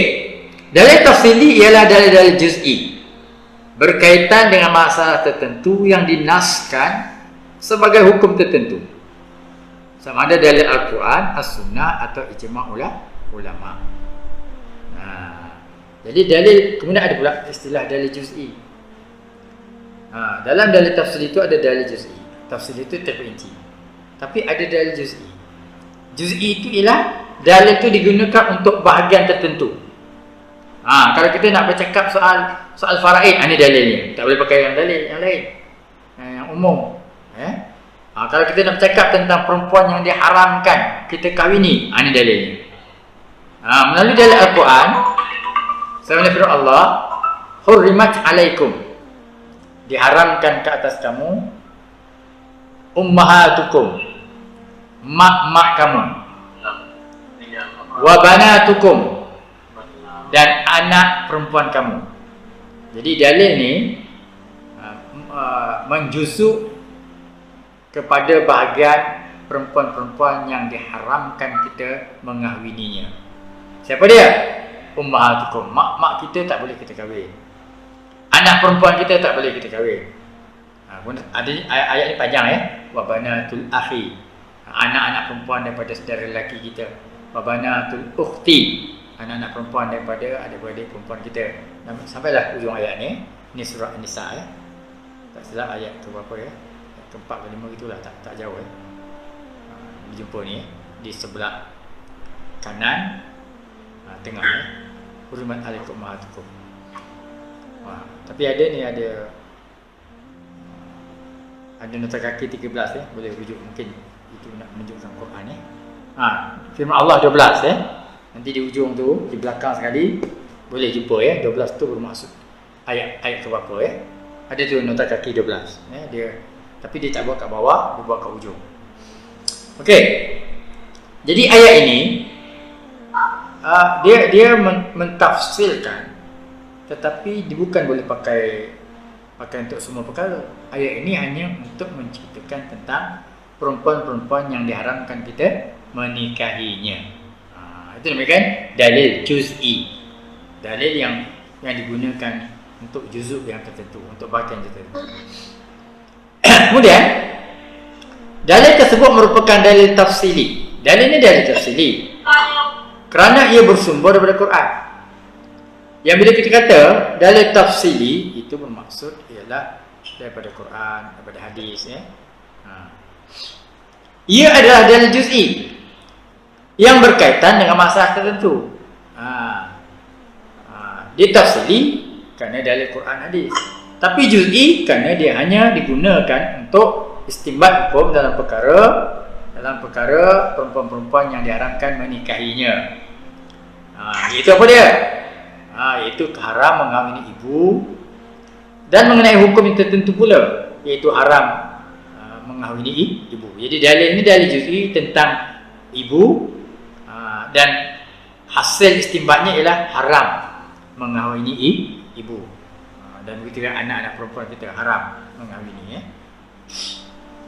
Okey, habis tajuk tu. Yang ketiga, boleh dah faham ya? Kenapa kita belajar usul fiqh dan kaitan dengan dalil ya? Dalil. Yang ketiga, hubungan usul ahkam dengan fiqh. Yang dalam kitab asalnya bahasa Arab kata alaqatu usulil ahkami bil fiqh. Jadi walaupun kita tak baca kitab Arab sebenarnya, hafallah benda-benda tu ya. Benda-benda apa, tajuk-tajuk sub topik ya. Tajuk-tajuk kecil ni kita hafallah. Alaqatu usulil ahkam bil fiqh ya. Hubungan usul ahkam dengan fiqh. Penjelasan berkaitan hubungan atau kaitan di antara ilmu usul ahkam dengan fiqh dapat diumpamakan seperti hubungan di antara ilmu nahwu dengan bahasa Arab. Jadi kalau dalam bahasa Arab kena belajar ilmu nahwu. Kalau tak tahu ilmu nahwu maka tak boleh belajar bahasa Arab. Maka begitulah fiqh dengan usul fiqh atau fiqh dengan usul ahkam. Kita takkan tahu hukum kalau tak belajar usul ahkam. Kita takkan tahu fiqh kalau kita tak belajar usul fiqh. Itu kaitan dia. Di mana dalam bab bahasa, di mana ilmu nahwu mengawal daripada melakukan kesalahan daripada sudut tata bahasa ketika menulis dan bercakap bahasa Arab. Kalau tak belajar grammar, salahlah baca kitab masalah. Macam alaqah. Kenapa saya berada alaqatu? Sebab dia mubtada. Kenapa usuli? Kerana dia mudhaf ilaih. Alaqah mudhaf, usuli mudhaf ilaih. Al-ahkam yang mudhaf ilaih kepada usul. B, kenapa B? Itu huruf jar. Al-fiqhi kenapa di bawah? Kerana dia majrur dengan huruf ba jar, huruf ba. Dan majrur mesti baris bawah. Wa alamatu jari kasratun zahiratun fi akhiri. Itu belajar nahwu. Bukan boleh hantam macam-macam dia. Sebab saya tengok banyak juga ustaz-ustaz yang keluar YouTube, dia baca benda-benda macam ni, baca ni. Ini orang tak tahu nahwu tapi dia nak tutup kelemahan dia. Boleh lah ya. Haji Syarif boleh ikut cara ni lah. Macam cara dia, alaqah, usul, ahkam, bil fiqh. Itu nak tutup dia tak tahu nak boleh hantar ke bawah. Jadi alaqah, usul, ahkam, bil fiqh. Kalau cakap Ami memang biasalah macam ni ya. Tapi kalau kita mengajar kitab pula, baca macam tu, itu menunjukkan orang ni sebenarnya dia tak yakin tu dia tak yakin dia punya grammar dia dia punya nahwu dia. Jadi besok Dr. Syahri baca kitab Arab kena macam tu lah alaqah, usul, ahkam, fiqh. Dia orang kata hebat dia cakap Arab tapi tak tahu dia punya baris depan ke bawah ke. Itu menunjukkan dia tak ada ilmu nahwu. Belum lagi saraf saraf tu baris yang bawah, yang tengah-tengah. Ada makna lain ni. Okey. Penjelasan ya saya. Okey Ustaz, sekarang kita masuk dekat hubungan usul ahkam dengan fiqh kan? Ya. Tapi bila sebahagian hukum berubah ikut peredaran zaman menjadi usul ahkam yang mana yang menjadi istinbat dalam contemporary fiqh yang kita belajar? Kalau orang tu tak tahu ilmu uruf, tak tahu ilmu persekitaran yang kita belajar tu, ilmu bahasa, dia dia sebelum jadi mujtahid dia mesti belajar usul fiqh. Tak mungkin orang tu boleh tahu ilmu mujtahid. Dia kata saya berijtihad kerana ikut peredaran zaman. Dan peredaran zaman tu sendiri ada dalam usul fiqh. Jadi asalnya teori mengenai ijtihad adalah di dalam usul fiqh. Cuma oleh kerana ijtihad ni memerlukan ilmu yang khusus, ilmu alat yang banyak, maka ulama mengasingkan masalah ijtihad daripada usul fiqh. Tapi tetap dibicarakan usul fiqh ni dalam dibicarakan ijtihad dalam masalah usul fiqh. Tapi tidaklah berpanjang lebar. Jadi kalau nak panjang lebar kena ada kajian khusus, maka dijadikan ijtihad satu buku lain pula. Jadi kalau orang tu baca buku ijtihad tu tanpa belajar usul fiqh, maka dia akan dakwa gitulah. Dia akan dakwa, saya berijtihad, saya menghukum ni berdasarkan istinbat hukum ni berdasarkan uruf, berdasarkan persekitaran, berdasarkan semasa. Itu menunjukkan kejahilannya tentang usul fiqh. Dia tak boleh asingkan ilmu ijtihad daripada usul fiqh. Artinya sepatutnya dia kena belajar usul fiqh dulu baru belajar ijtihad. Kalau belajar ijtihad dulu, belajar usul fiqh kemudian, memang dia akan begitu lah. Dan artinya kita tak boleh asingkan ijtihad daripada usul fiqh. Orang yang tahu usul fiqh dia akan tahu ijtihad. Kalau belajar dia lah. Contoh kalau belajar hari ni, besok tak sambung, memang lah. Kan? Tahu dah takrif usul fiqh tu. Tapi tak akan sampai kepada ijtihad. Jadi dia belajar fiqh akan jumpa dah ijtihad. Dan tak mungkin orang ijtihad tu boleh berijtihad kalau dia tak belajar usul fiqh. Jadi tak boleh kita anggap orang yang tak belajar usul fiqh, kita anggap dia mujtahid atau dia mendakwa diri dia mujtahid. Tak boleh kita terima. Okey. Saya dah jawab. Okay. Kemudian biarpun di sana ada perbezaan daripada sudut skop perbahasan, namun di situ juga ada persamaannya. Sudut persamaannya ialah kedua-duanya sama-sama membahaskan berkaitan dengan dalil-dalil syarak. Ditinjau sudut dan perbezaannya pula. Ini tentang fiqh dan usul fiqh. Dia ada beza, ada sama. Okey. Samanya ialah kedua-duanya sama-sama membahaskan berkaitan dengan dalil syarak. Fiqh pun cerita dalil syarak. Usul fiqh pun dalil syarak juga. Okey. Ditinjau sudut perbezaannya pula. Dari segi perbezaannya pula, skop ilmu fiqh berkaitan dengan hukum yang mana ia pula mempunyai hubungan dengan perbuatan mukallaf beserta dalil-dalil terperinci. Jadi fiqh juga menceritakan dalil juga, iaitu af'alul mukallafi min adillatiha at-tafsiliyah. Iaitu menceritakan tentang hukum-hukum praktikal daripada dalil yang terperinci. Jadi itu makna fiqh. Manakala skop perbahasan usul ahkam ialah berkenaan dengan metodologi, cara penetapan hukum hakam. Jadi bezanya pula dari segi usul ahkam dengan usul fiqh. Usul fiqh cerita dalil. Usul ahkam ialah cara menetapkan hukum hakam. Kemudian menceritakan martabat dalil.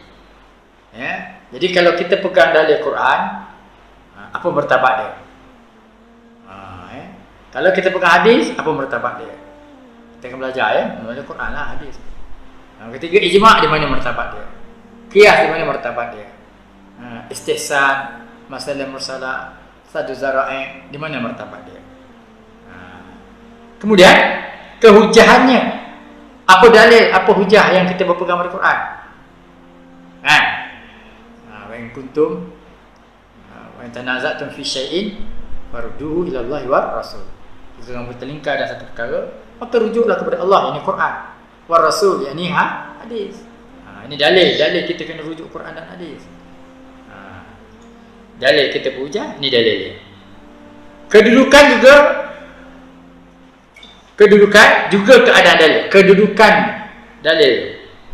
Ya, kita bila bercakap fiqh, dalil Quran, hadis, ijma', qiyas, istihsan, mazhab salah, syar'u man qablana, aqwalus sahabi, sadu zarai', ini dalil. Dalil yang kita pegang. Tapi apa hujahnya? Mana hadisnya, mana Qurannya? Kita pegang sahabat contohnya. Kita pegang syariat sebelum kita, mana dalilnya? Kedudukannya macam mana? Kalau berlaga hadis dengan Quran, kita nak pegang Quran ke nak pegang hadis? Kalau berlaga istihsan dengan hadis, mana kita nak pegang? Jadi kedudukan juga keadaan dalil-dalil tersebut. Jadi dalil ni kuat ke tak kuat? Mutawatirah ke tidak? Sahih ke tidak? Sebagai contohnya, usul ahkam menjelaskan berkaitan dengan kehujahan Al-Quran yang seharusnya diutamakan daripada Al-Sunnah, daripada Sunnah. Jadi kehujahan Quran yang mesti diutamakan. Tapi kita berbeza ya. Contohnya Syafi'i, walaupun Quran berbeza dengan hadis, Syafi'i tetap pegang hadis. Mazhab lain pegang Quran. Itu dinamakan metodologi. Usul ahkam Syafi'i lain. Apa je dalam bab apa? Dalam bab dalil, wa idza quri'al Quran fastami'u lahu wa ansitu la'alakum turhamun. Bila dibacakan Quran, maka hendaklah diam dan dengar. Mudah-mudahan kamu dirahmati. Okey. Oleh sebab itulah dalam mazhab 3 imam, Hambali, Hanafi, Maliki, kalau sembahyang maghrib, isyak dan subuh, dia tak ada baca Fatihah. Makmum tak payah baca Fatihah. Makmum ditanggung oleh Fatihah imam. Apa sebab? Bila imam baca Fatihah, fastami'u wa ansitu, dengar dan diam. Diamlah makmum. Bila imam baca surah, makmum juga kena diam. Fastami'u wa ansitu, kena diam, kena dengar. Maka bila masanya makmum nak baca Quran? Sebab Quran kata dengar dan diam. Jadi sembahyang maghrib, isyak, subuh, kalau solat berjamaah, makmum tak payah baca, tak payah baca Fatihah. Okey, ada pun Imam Syafi'i, betul Quran kata fastami'u wa ansitu la'allakum turhamun. Tetapi Imam Syafi'i kata hadis lain mengatakan la salata liman lam yaqra Fatihatul Kitab. Tidak ada sembahyang liman bagi orang lam yaqra, tak baca Fatihatul Kitab, Fatihah Kitab. Hadis ni kata tak diterima, tak sah sembahyang orang kalau tak ada baca Fatihah. Maka Imam Syafi'i kata, oleh kerana itu, betul ketika imam baca Fatihah, kita kena diam. Tapi bila imam baca surah, kita kena baca Fatihah. Sebab Nabi kata, tidak sembahyang orang yang tak baca Fatihah. Maka Imam Syafi'i kata, Imam Syafi'i mentarjihkan hadis atas Quran. Jadi secara zahirnya Quran dengan hadis, Quran lebih kuat. Tapi Imam Syafi'i kata betul Quran lebih kuat. Tapi nak melaksanakan Quran ni dengar dan diam, kita dah buat dah pada masa imam baca Fatihah. Tapi surah kita tak boleh diam sebab tak baca Fatihah, maka tak anggap tak diterima sembahyang. Jadi itu kebolehan yang membolehkan kita sembahyang membaca surah, membaca Al-Fatihah ketika imam baca surah. Sebab itu bila kita pegang dalil ni, tak bolehlah kita ketika imam baca Fatihah kita baca doa iftitah. Tak boleh ya. Kita nak bacanya Allahu Akbar kabira, tiba-tiba baca Fatihah. Senyap. Sebab mendengar Fatihah tu imam, mendengar Fatihah tu wajib. Membaca doa iftitah Allahu Akbar kabira tu hukumnya sunat je. Bila berlaku sunat dengan wajib, maka utamakan wajib. Dengar Quran tu wajib. Tapi dalam bab ketika imam baca surah, mendengar tu wajib juga. Tapi kita kena baca Fatihah. Kerana bila tak baca Fatihah, maka tak sah sembahyang. Maka artinya mendengar tu wajib, tapi baca Fatihah tu lebih wajib. baca pada pandangan Syafi'i, baca Fatihah tu lebih wajib. Maka bila betul wajib dengan lebih wajib, maka kena utamakan lebih wajib. Ini ya saya. Kadang-kadang kita ada dalam situasi lah, ada berlaku mungkin ya. Apabila kita mendengar imam baca satu surah, kadang kita ni apa dia kata, merasa tujuh, merasa macam excited mendengar bacaan itu, sehingga kan kadang-kadang tu nak dekat ujung surah dibaca dah habis tu baru kita teringat ada berlaku mungkin ya.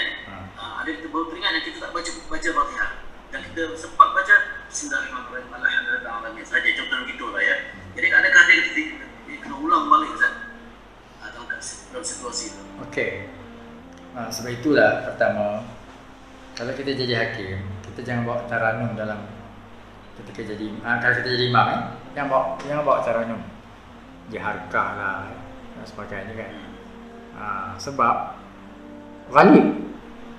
Saya sendiri begitu ya, ketika Imam Mustafa jadi imam ghalib itu. Sebenarnya jadi imam tidak perlu lagu tartil macam tu ya. Kita perlu dalil yang apa? Tahzin, lagu tahzin. Lagu tahzin yang mendatangkan duka cita macam sudah sebagainya ya. Cukup macam tu je. Tak payah kita bawa tarik lagu ya. Sebab tarik lagu tu yang keduanya ialah akan membawa kita lalai. Ghalib dengan lagu, tiba-tiba kita tak baca Fatihah lagi. Tiba-tiba imam nak ujung ataupun nak rukuk, Allah Akbar, aku tak baca Fatihah lagi. Ini kita dah cerita dulu lah. Bagi orang yang macam ni, dia bukannya masbuk, dia muwafiq. Okay? Kalau masbuk, dia masuk, imam dah lam yalid wa lam yulad, Allah Akbar, imam rukuk, kita berrukuk, tak payah baca Fatihah. Fatihah masbuk ditanggung oleh imam. Tapi kita bukan masbuk. Kita tadi sama dengan imam rakaat pertama, tiba masuk rakaat kedua kita terlalai. Ataupun kita dah ada masa imam angkat takbir, kita pun dah angkat takbir lah. Cuma seronok dengar bercakap. Maka kita bukan masbuk. Bila kita masbuk, kita adalah muwafiqah.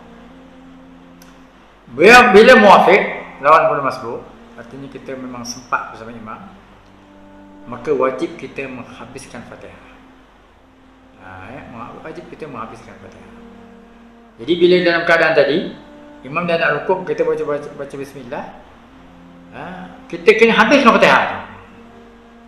Dan kita diberi ruang 3 rukun panjang. Okey. Apa dia rukun panjang? Rukuk satu, rukun panjang. Artinya kita baca Fatihah, imam rukuk, kita baca lagi. Imam i'tidal, i'tidal tak kira sebagai rukun panjang, rukun pendek. Kita baca lagi. Imam sujud pertama, itu rukun panjang, dah 2. Kemudian imam duduk atas sujud, itu rukun pendek. Kemudian imam sujud kali kedua, kita mesti rukuk. Bila imam rukuk kali kedua, sujud kali kedua, imam kita kena rukuk. Andainya kita tak habis lagi baca Fatihah itu, maka hendaklah kita mufaraqah. Kita mufaraqah, kita sembahyang solat. Kalau kita rukuk juga tanpa kita mufaraqah, sedangkan Fatihah tak habis kita baca, maka sembahyang kita itu tidak sah. Kerana kita telah melepasi ataupun dah melepasi 3 rukun panjang. Dalam melepasi rukun panjang, kita hubungkan juga pergerakan kita dengan pergerakan imam, maka tidak sah lagi, tidak diterima. Okey, itu kalau yang muafiq. Dalam kes kedua, dia masbuk. Dia masuk, imam dah baca Fatihah, dia baca doa iftitah, Allahu Akbar kabira walhamdulillahi katsira wa subhanallahi bukratan wa asila. Tiba-tiba imam sujud rukuk. Sebab imam tadi dia baca Fatihah tadi dah ujung, kemudian baca lam yalid wa lam yulad dah ujung, dia masih Allahu Akbar kabira walhamdulillahi katsira. Tiba-tiba imam rukuk. Nak dikatakan dia pertama dia masbuk, betul masbuk. Tapi dia tetap tidak boleh rukuk bersama imam walaupun dia masbuk. Apa sebab? Sebab dia sepatutnya baca Fatihah, bukan baca doa iftitah. Telah berlalu masanya untuk dia dibaca doa iftitah. Ya, kalau dah berlalu, tak payahlah baca. Doa iftitah sunatnya. Bacalah Fatihah terus. Tapi oleh kerana imam rukuk, baru dia sedar, kenapa pula aku baca doa iftitah? Maka hendaklah dia baca Fatihah sekadar dia baca doa iftitah. Kalau baca Allahu Akbar kabira, alhamdulillah katsira, wa subhanallahi bukratan wa asila, 3 ayat. Maka kita kena baca Bismillahirrahmanirrahim, alhamdulillahirabbil alamin, arrahmanirrahim. Baru kita boleh rukuk. Ya? Sebab kita tak boleh rukuk. Sebab kenapa kamu baca yang sunat? Masanya telah lalu. Atau bacalah Fatihah, kamu baca doa iftitah. Kalau boleh baca iftitah sampai habis, berarti kena baca Fatihah sampai habis. Tak payah sampai habis. Kalau 7 apa? 7 berhenti. 7 berhenti dalam iftitah tu, maka dia kena baca Fatihah 7 ayat. Artinya kalau dia tak baca, boleh dia terus rukuk, tetapi dia kena cover 1 rakaat lagi. Lepas salam dia kena tambah lagi rakaat yang dia tak baca Fatihah tadi. Itu cara dia. Okey, jelas Terima kasih Ustaz. Sama-sama. Di mana saya? Imam Ustaz, soalan Ustaz. Boleh. Saya ni selalu bila kita pergi pasar section 6 misalnya, ataupun kedai side tu, restoran tu, setengah tu dia suka pasang Quran, kaset, tape tu. Tapi dalam Allah suruh Quran dia baca, kita diam. Itu macam mana itu hukumnya kat situ Ustaz? Maksudnya kita dengar masa kita makan kedai mamak tu. Betul. Surau tu buka Quran. Ataupun itu punya pasar section 6 tu, ada satu stall yang jual ayam tu, dia pasang je surah Yasin ke, surah Al-Mulk ke gitu. Okey. Sekarang ni banyak orang buka Quran kerana takut Covid. Ya. Dia nak baca tak mampu. Bukalah Quran tu supaya dia dalam Tibun Nabawi, sesuatu penyakit itu tak dapat kita nafikan ada dorongan jin-jin ni, ada dia campur sekali. Dia tahu kita ada Covid, dia campur sekali. Ya, itu yang jadi merebak. Maka sebab itu sekarang ni kecenderungan termasuk mak saya lah ya. Sekarang ni beli benda itu murah ya, benda itu letak kat soket ya. Dia akan cakap 24 jam. Jadi adakah boleh? Pertama, boleh. Apa implikasi hukum dia? Pertama, seeloknya bila ayat Quran tu dibaca, hendaklah kita dengar. Okey. Ketiga, apakah hukumnya kalau dia dipasang kita tak dengar? Maka hukumnya tak dengar saja, hukumnya makruh saja. Dia tak sama dengan real ya. Orang baca real. Haji Ridwan baca, itu kita wajib dengar. Wajib dengar. Sebab dia real. Maka oleh sebab itu haram kita baca Quran di tempat yang sibuk. Dalam kitab Tibyan fi Hamdatul Quran oleh Imam Nawawi, dia kata hukumnya haram. Macam orang yang di pasar kan, dia tahu pasal Quran tapi bukan mendengar pun. Jadi seeloknya tak payah pasang lah. Kecuali dah saya sebut tadi ya, dia ada tujuannya untuk menjauhkan syaitan iblis kan. Tak apalah. Tapi yang berbeza dengan bacaan, dengan rakaman. Rakaman kita tak jawab, kita tak dengar, maka tidak sampai ke peringkat haram. Tapi kalau real, memang orang baca betul, maka kita wajib dengar. Dan kita tak boleh orang depan kita baca Quran, kita borak-borak kat sini ya. Jadi ada beza ya. Dia semua hukum fiqh berbeza ya. Ini pun termasuk fiqh semasa juga. Ya. Kalau tengah saya mengajar ni, radio tuan-tuan dengar azan, saya buat tak peduli ya. Saya teruskan mengajar. Sebab tak wajib saya dengar azan tu. Dan tak wajib saya jawab. Tapi kalau saya dengar surau tempat tuan-tuan buka handphone, dengar surau tuan-tuan baca, maka elok kita diam. Itu pun punya sunat je. Sebab dalam belajar kalau kita terus pun tak apa. Sunat kita dengar sebab ni real azan. Maka ada beza. Sama juga banyak hukum kita kan yang kita amalkan. Saya ingat dulu Tuan Guru Ni Aziz, orang tanya dia kan, dia tengok tak berita? Tengok tak awet baca berita tu? Dah kena tengok berita, kena tengok lah kata dia. Apa hukum tengok awet baca berita tu kan? Kan? Maka tidaklah jadi haram. Sebab dia bukan real, dia gambar aja. Jadi berbeza real dengan gambar lain. Walaupun tetap benda tak elok lah. Tengok perempuan fashion ni pakai bikini dalam YouTube kita, tapi dibandingkan dengan real, tentulah real lebih besar dosanya daripada yang gambar yang lalu dalam WhatsApp kita dan sebagainya kan. Tentulah ya. Sekarang ni banyak TikTok lah, apa lah macam-macam kan. Orang pakai yang pelik-pelik ya, semua nak tunjuk ke orang, nari-nari ya. Jadi tengok orang menari pada TikTok tu, kadang kita tengok TikTok terkeluar kan. Bila terkeluar pun tergamam sebentar kan, tengok juga kan. Jadi adakah dia haram? Dia haram juga. Tapi adakah dia dosa besar? Tidak. Adakah dosanya sebesar tengok live? Tidak.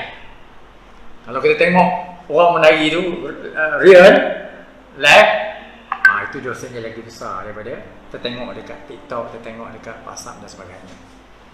Boleh clear Jadi sikit Ustaz. Ya, saya.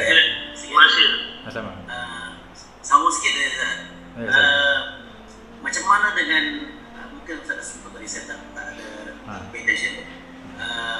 Kedai yang menjual CD Quran sebagainya itu yang apa ni, kerana nak mempromosikan jualan CD dia tu, baca Quran tu, dia pasang dia lagu-lagu apa ni, pasang dia baca Quran tu, dan kadang-kadang tu dia nak baca lah, dia kadang dia pasangnya pada mana ni pembaca ni, dan separuh jalan tengah-tengah baca tu diberhentikannya, dipasang lah apa ni, baca lain pula supaya orang dapat mendengar, supaya orang boleh buat pilihan CD yang mana nak baca. Jadi dari segi hukum apa ni, memainkan CD itu dan juga kaedah dia memutuskan bacaan satu bacaan tu tak semua habis bacaannya, apa dari segi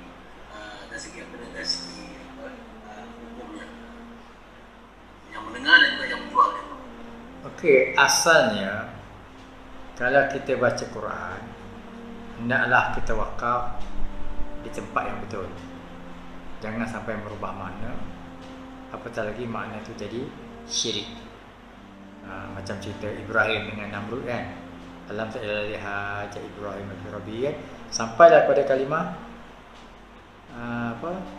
wallahu la yahdi al-qaumal kafirin fabuhita alladhi kafar. Kalau kita berhenti situ, bukan fabuhita alladhi kafara wallah, kita tutup. Fabuhita itu makna tercengang lah. Bila berdebat Namrud dengan Ibrahim, akhirnya keputusan perdebatan itu fabuhita alladhi kafar, tercenganglah orang kafir. Sepatutnya kita berhenti situ.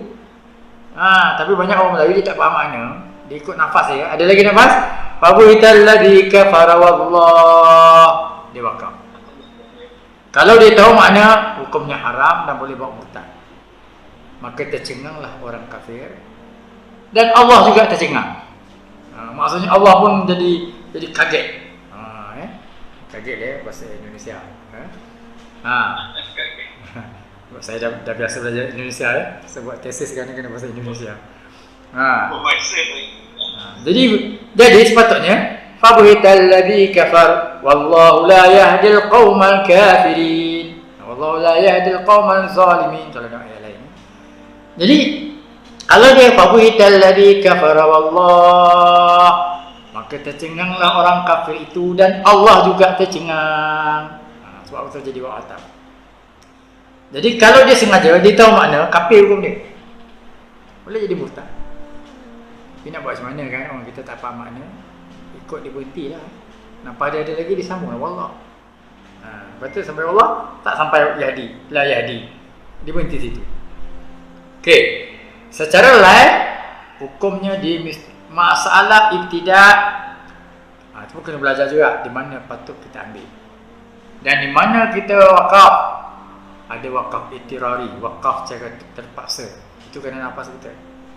Pun demikian, kena tengok juga makna. Tengok juga makna. Jangan makna itu boleh merosakkan makna ya. Kan saya dah cerita dulu, ada ketika dulu satu imam. Imam besar kita tu ya. Jadi imam dia tersilap ya. Orang-orang yang beriman soleh masuk dalam neraka. Alladziina aamanu wa 'amilus solihati ulaika ashabun nar hum fiha khalidun. Habis sembahyang orang ni cekik dia. Batal sembahyang. Sebenarnya tak batal pun. Cuma orang Arab faham makna. Takkan orang beriman nama soleh masuk kafir, masuk neraka. Jadi kita pun yang baca Quran ni, yang hafiz ke tak hafiz, jangan main taram je Mana tahulah makna sikit Tak logik orang beriman nama soleh masuk neraka. Orang kafir pula masuk syurga. Ngamuklah Tok Arab dia Tok Arab ni pula bukan alim pun. Batal sembahyang. Sembahyang balik dia. Mana ada batal, tak batal pun. Okey, ini kalau dia. Jadi kalau dia bukan real, hanya rakaman, maka seeloknya hendaklah berhenti pada makna yang sempurna. Maka kita bagi peraturan kat masjid negeri, kalau nak tutup tu bagi cukupkan ayat tu. Ataupun bagi cukupkan makna. Masalahnya orang yang nak mencukup tu, tausiah tu pun sama macam kita juga. Tak berapa nak faham makna. Kan? Jadi dia tunggu bila nak berhenti ni. Dia tak tahu makna. Nak buat macam mana? Kan? Jadi sebab itulah saya percaya itu juga yang berlaku pada penjual kaset tu, penjual kan. Jadi orang nak dengar Sudah dia buka. Nak dengar pula apa Abdul Rahman. Yang lain pula dia pun tutup, bukan yang lain. Tutup tu dia tak reti pun tentang mana dia tutup. Jadi oleh kerana itu pertama, kerana jahil, afallah lah Allah ampunkan. Yang kedua, kerana itu bukannya bacaan yang real. Walaupun boleh datang haram, boleh datang dibenci, makruh, tetapi tidak sama dengan real. Saya kata tadi rakaman dengan real takkan sama. Saya baca real, tiba-tiba Qabihital ladzi kafara wallah. Dah masuk waktu asar lah. Saya berhenti di situ. Itu dosanya besar. Haram. Kalau tahu makna lagi lah. Kalau saya memang tahu makna lah, dosa. Jadi murtad, lepas kafir. Sebab real. Kan? Jadi kena habis kan lah. Walaupun dah masuk waktu dah masuk seminit sat. Wallahu la yahdil qaumal kafirin. Allah la yahdil qaumal zalimin. Dah. Jadi barulah kita tu tutup. Jadi apapun antara real dengan rakaman, real dengan gambar, dia tak sama. Dari segi haramnya pun tak sama, dari segi wajibnya pun tak sama. Wajib jawab. Kalau real wajib jawab. Kalau tak real tak wajib jawab. Macam masuk waktu asar, radio pun azan, tak wajib jawab. Kita borak pun tak apa, sebab itu bukannya azan yang sebenar. Tapi kalau azan yang sebenar, dia tuntut jawab. Okey, ingat saya dah ajar. Okey. Tanya. Ya. Bila kita baca Al-Quran, dia adalah mukjizat, jadi kita kena masukkan segala hukum tajwidnya. Tapi kalau macam kadang-kadang kita dengar ceramah tu kan, kalau macam penceramah tu dia akan baca laju dia, ya ayyuhallazina amanu innamal khamru wal maisiru wal ansabu, di mana mad jaiznya, di mana wajib gunanya, macam mana tu Ustaz? Okey, kalau kita baca Quran dengan tujuan iktibas, iktibas ni kita petik macam saya baca tadi lah. Ya alladzina amanu kita petik, maka tidak wajib memakai lagu, tidak wajib memakai tajwid. Lagu memang tak wajib lah, tajwid pun tak wajib. Tapi kalau kita baca Quran dengan niat untuk membaca, untuk tilawah, untuk qiraah, maka hendaklah kita masukkan tajwidnya. Jadi seorang khatib tidak wajib bagi dia untuk melakukan, tak wajib bagi dia memasukkan tajwid untuk baca Quran tu, kerana dia cuma iktibas, dia cuma iktibas ni memetik lah, petik macam kita doa lah, Rabbana contohnya Rabbana ighfir lana dzunubana waliwalidina warhamhuma kama, itu petik. Asalnya Rabbi firli waliwalidayya warhamhuma kama rabbayani shaghira, itu Quran. Jadi kalau kita baca dengan tujuan petik, memetik Al-Quran, maka dia tidak wajib memakai tajwid. Tapi kalau dia memang dia baca Rabbi firli waliwalidayya warhamhuma kama rabbayani shaghira, kalau dia lakukan, dia niat tilawah, maka dia kena baca tajwid. Kalau hanya nak mendatangkan dalil untuk kita berceramah, tidak wajib dia mendatangkan dalil. Tapi kalau dia memang dia nak lagu, kena ada tajwid lah. Sebab itu dulu kita tegur sekarang dah ada kurang yang Bollywood tu kan. Kita tegur sekarang ni. Tak boleh baca Quran cara India, cara Pakistan, tak boleh. Tak boleh sebab Quran, iqra'ul Quran biluhunil Arab. Baca Quran dengan lahjah Arab. Saya tak boleh nak buat contoh lah, tapi yang banyak sekarang ni 2-3 orang yang bergelar Bollywood Hindustan ni, dia nak baca Quran dengan cara Hindustan, tak boleh. Rawalpindi kan? Ya? Kalau Rawalpindi. Kalau hadis tak apalah kan. Hadis. Tapi Quran mesti dengan luhun Arab, dengan fasah Arab dan dengan tajwid kalau kita nak melakukan. Okey, di mana saya tadi? Di mana saya? Atas muka surat 6 ya. Lantaran itu ke 10 dah. Ke 10 lah. Okey, tak apalah, kita perlahan. Demam tak pernah baik. Saya yang ni pun memang kita tak boleh nak laju-laju Tuan Syarif saya sebut tadi, bab ni kita kena perlahan-lahan ini usul fiqh. Tapi kalau kita dapat ilmu ni, walaupun kita tak sampai jadi mufti, tak sampai jadi mujtahid, tapi ilmu ni, inilah bezanya kita dengan orang tak mengaji. Kita ni faqih lah, faqih, faham lah, dibandingkan orang tak mengaji. Orang tak mengaji tu yang kata yang apa, melolong melalang tentang melalak tentang SOP apa semua, itu semua orang jahil lah. Melalak melolong kata ni orang sebab dia tak belajar usul fiqh. Kalau orang belajar usul fiqh, dia boleh terima. Walaupun hati kita macam sembahyang Jumaat, kita nak sembahyang Jumaat, tapi usul fiqh mengatakan begini. Ulil amri begini. Kedudukan dia begini. Kan? Dengan tadi kan mustahid dengan ijtihad dengan ulil amri. Tak boleh diasingkan. Semuanya.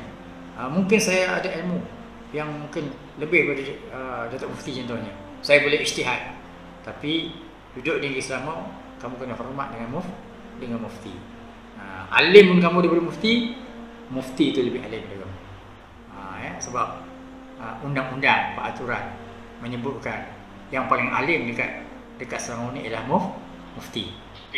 Jadi tak itu peraturan mengatakan, enakmen mengatakan begitu, undang-undang begitu.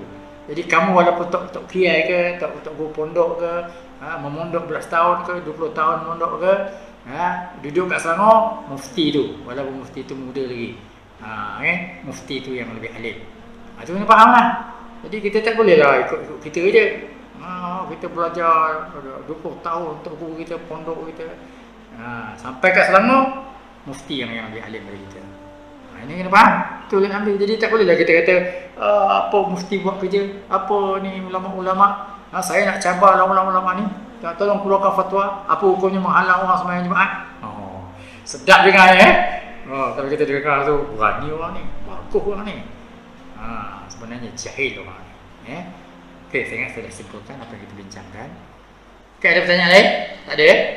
Tak ada, kita tangguhkan dah pukul 10. InsyaAllah kita, tak apa, kita perlahan. Yang penting dapat kita faham dan amalkan ilmu kita itu. Okey, subhanakallahumma bihamdik asyhadu an la ilaha illa anta astaghfiruka wa atubu ilaik. Bismillahirrahmanirrahim. Wal 'asr innal insana lafi khusr illa alladhina amanu wa 'amilus solihat wa tawassaw bil haqq wa tawassaw bis sabr. Okey, saya boleh keluar dulu.